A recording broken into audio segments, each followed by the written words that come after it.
सन 1946 की बात है। गुजरात के गांवों की सड़कों पर हजारों किसान दूध के कैन लिए खड़े थे।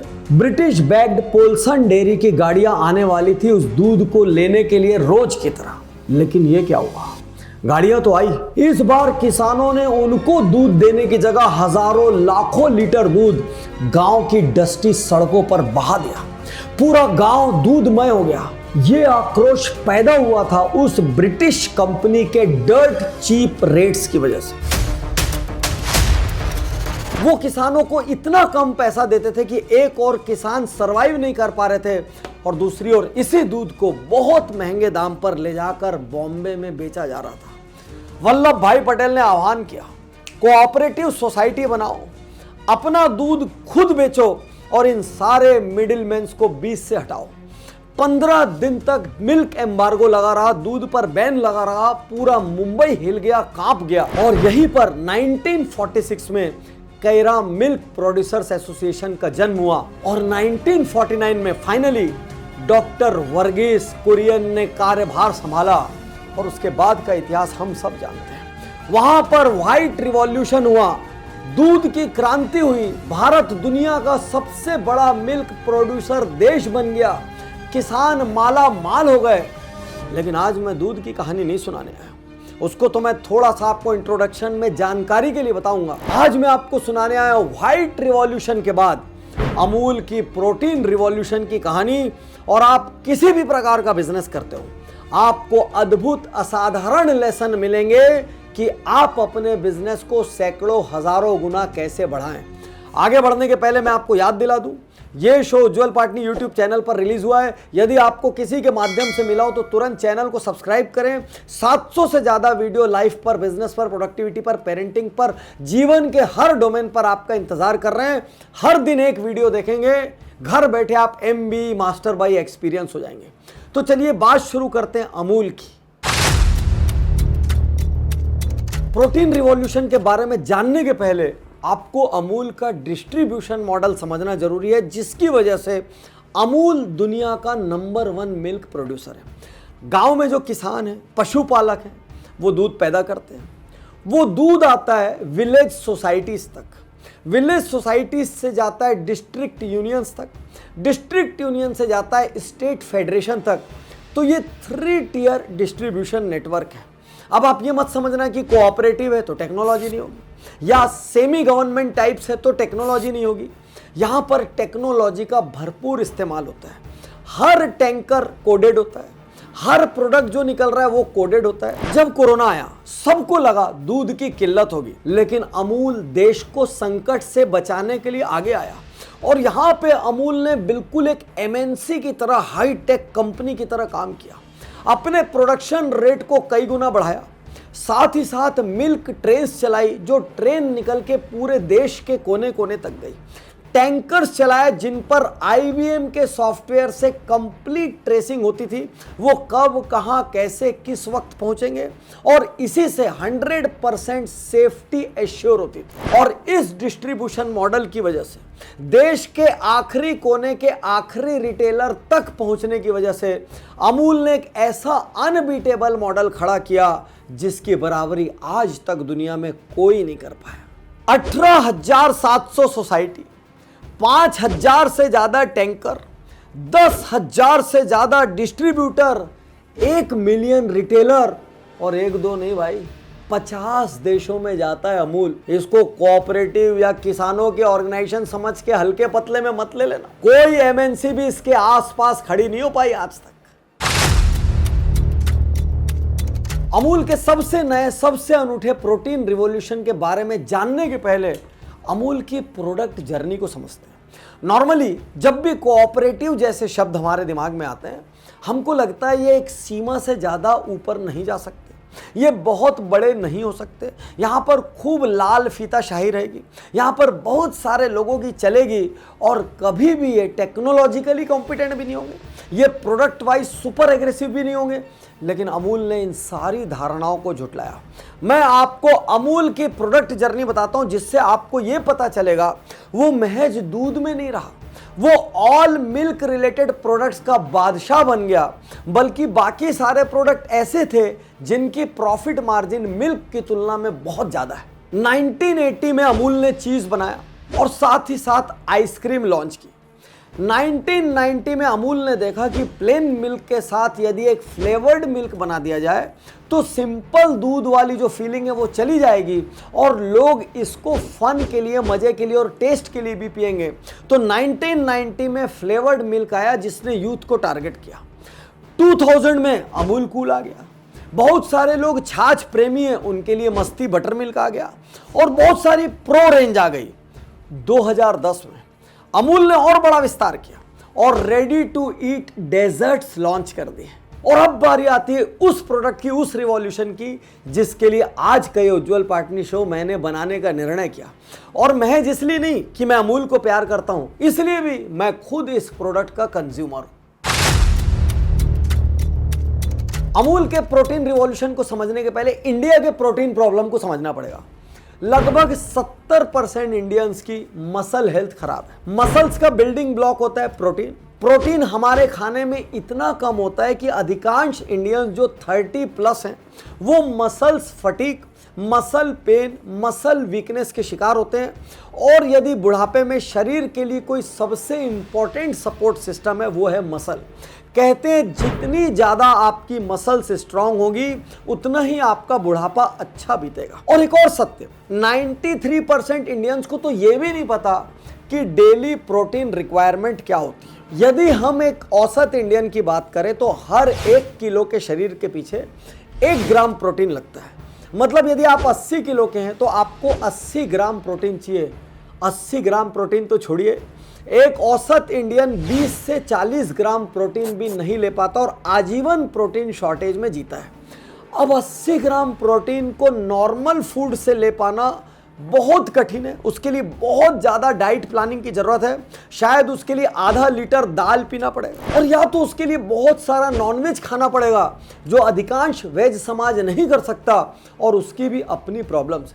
अब मजे की बात देखिए, एक और इंडिया दुनिया का सबसे बड़ा मिल्क प्रोड्यूसर देश और दूसरी ओर वही इंडिया वे प्रोटीन को फॉरेन से इंपोर्ट करता था इस रिवॉल्यूशन के पहले। और अब अमूल ने सब कुछ बदल दिया। वे कॉन्सेंट्रेट यानी कि वे प्रोटीन पाउडर पनीर और चीज का बाई प्रोडक्ट है। आज तक भी ये बाई प्रोडक्ट पैदा हो रहा था, लेकिन अमूल ने इसमें बिजनेस अपॉर्चुनिटी बिल्ड नहीं की थी। जैसे जैसे अमूल ने देखा इंडिया में खूब सारी कंपनियां प्रोटीन बना रही हैं, प्रोटीन का अवेयरनेस बढ़ता चला जा रहा है। कई कंपनियां प्रोटीन के नाम से सैकड़ों करोड़ की हो गई है। ये सब फॉरेन से प्रोटीन मंगा रहे हैं। तो अमूल ने देखा भाई ये तो मेरा बाई प्रोडक्ट है जो 100% वेस्ट जाता था। 100% वेस्ट प्रोडक्ट से अमूल ने प्रोटीन की एक अद्भुत असाधारण कैटेगरी क्रिएट की और तेजी से बाजार का राजा बन गया। लेकिन यहाँ पर अमूल की बुद्धि की सराहना करना बहुत जरूरी है। अमूल महज प्रोटीन पाउडर में नहीं रुका। अमूल ने देखा भाई ये भारतीय हर दिन क्या खाते हैं, तो इसने देखा आम भारतीय डेली छाछ पीता है, वो दही खाता है, वो पनीर खाता है। बस अमूल ने लगाया दिमाग। अमूल ने देखा बाकी फॉरेन से जो दूसरे वे पाउडर मंगाने वाली कंपनियां हैं उनके लिए प्रोटीन पाउडर अलग से शेक बनाना पड़ता है जो कि नॉर्मल फूड प्रैक्टिस नहीं है, इंडिया की नॉर्मल ईटिंग प्रैक्टिस नहीं है। अमूल ने बोला भाई बिहेवियर को चेंज नहीं करते, जो खा रहे हैं वही खाने दो, उसी में प्रोटीन बढ़ा दो। तो अमूल ने हाई प्रोटीन कर्ड लॉन्च कर दिया, अमूल ने high protein milk shake launch कर दिया, अमूल ने हाई प्रोटीन छाछ लॉन्च कर दिया और अमूल ने हाई प्रोटीन पनीर लॉन्च कर दिया। अब इंडियंस ने इसको हाथों हाथ लिया। क्यों लिया?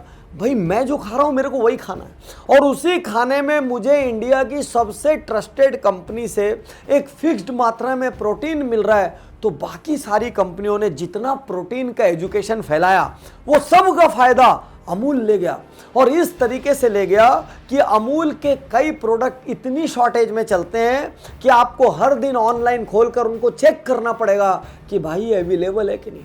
तो ये शॉर्टेज में क्यों चल रहे हैं? इसका बहुत बड़ा कारण है अमूल का प्राइस। तो एक एक करके आप स्ट्रेटजीज को समझते जाना। बाई प्रोडक्ट को मेन प्रोडक्ट बना दिया। सेकंड, बिना किसी फूड हैबिट को चेंज करके सेम फूड हैबिट में प्रोटीन दे दिया। और थर्ड सबसे बड़ी चीज, इंडिया कॉस्ट कॉन्शियस देश है। जितने भी लोग वे कंसेंट्रेट बाहर से मंगाकर बेच रहे हैं उनकी तुलना में अमूल ने बहुत ही सब्सिडाइज्ड प्रोडक्ट में, क्योंकि अमूल के पास तो बाई प्रोडक्ट 0 पे आ रहा था, उसको खरीदने की जरूरत ही नहीं थी, और यहां पर अमूल जीत गया। उसने इंडियन हिस्ट्री में हाई क्वालिटी का सबसे सस्ता वे प्रोटीन कंसंट्रेट लॉन्च कर दिया। और ये छाछ, ये मिल्क शेक, ये सब कहां मिल रहा है? वही रेगुलर आपके गली मोहल्ले स्ट्रीट की किराना दुकान में। जबकि प्रोटीन पाउडर को ऑफिशियली खरीदने के लिए आपको किसी प्रोटीन स्टोर में जाना है, जहां आपके दिमाग में फीलिंग आती है यार मैं तो सप्लीमेंट ले रहा हूं। और बहुत सारे लोग सप्लीमेंट के विरोधी है कि आर्टिफिशियल नहीं लेना चाहिए, और आपको बहुत सारे डाउट भी आते हैं, पता नहीं अच्छा होगा, मिलावट होगा, कैसे होगा, वेज है, नॉन वेज है, क्या है। अमूल ने सारा किस्सा खत्म कर दिया। आप जिस जगह से सालों से अपना दूध पनीर खरीद रहे, बस वहीं जाइए और उनसे हाई प्रोटीन का वर्जन मांग लीजिए। बहुत तेजी से इसको कस्टमर ने स्वीकार किया। आप में से कई लोगों के मन में प्रश्न आ रहा होगा, अमूल इतने कम रेट पर बेच रहा है तो भाई लॉस खा रहा होगा।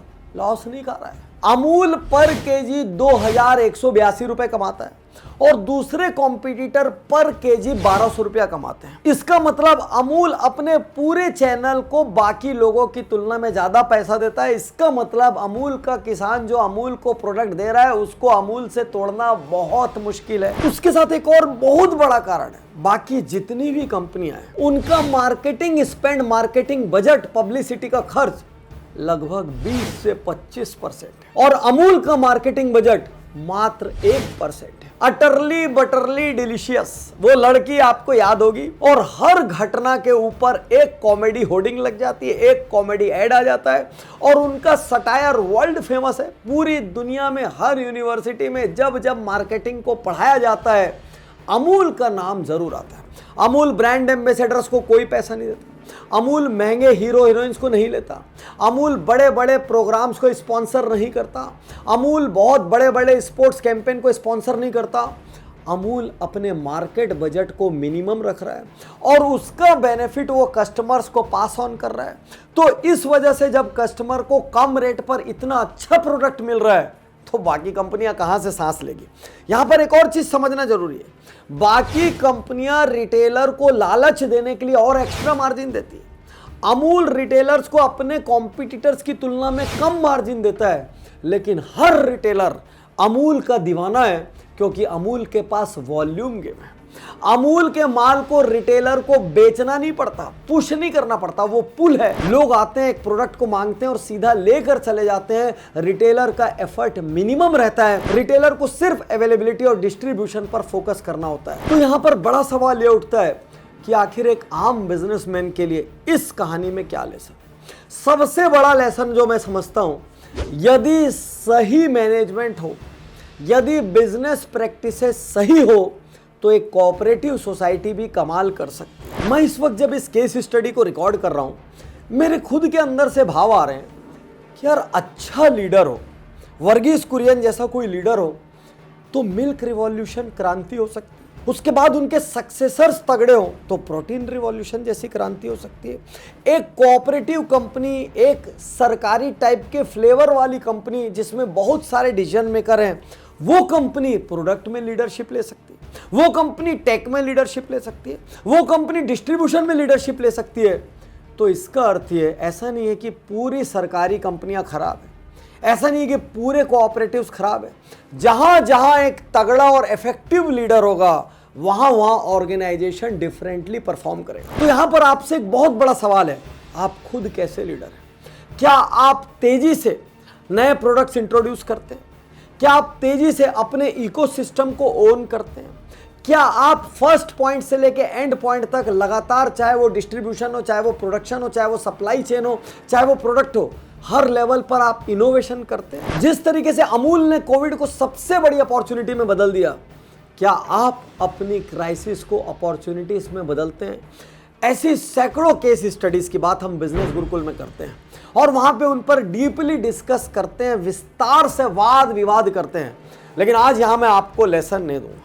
मैंने इतनी शानदार अद्भुत केस स्टडी आपके लिए रिकॉर्ड की, आपको मुझे बताना है पूरी अमूल की कहानी में 5 सबसे महत्वपूर्ण चीज आपको क्या लगी, कमेंट बॉक्स में जरूर बताएं। और एक एंगल और लीजिएगा, आप जिस भी बिजनेस में हो, जिस भी करियर में हो, इस केस स्टडी से आप अपने बिजनेस में क्या चेंज ला सकते हैं। शुक्रिया, धन्यवाद, थैंक यू।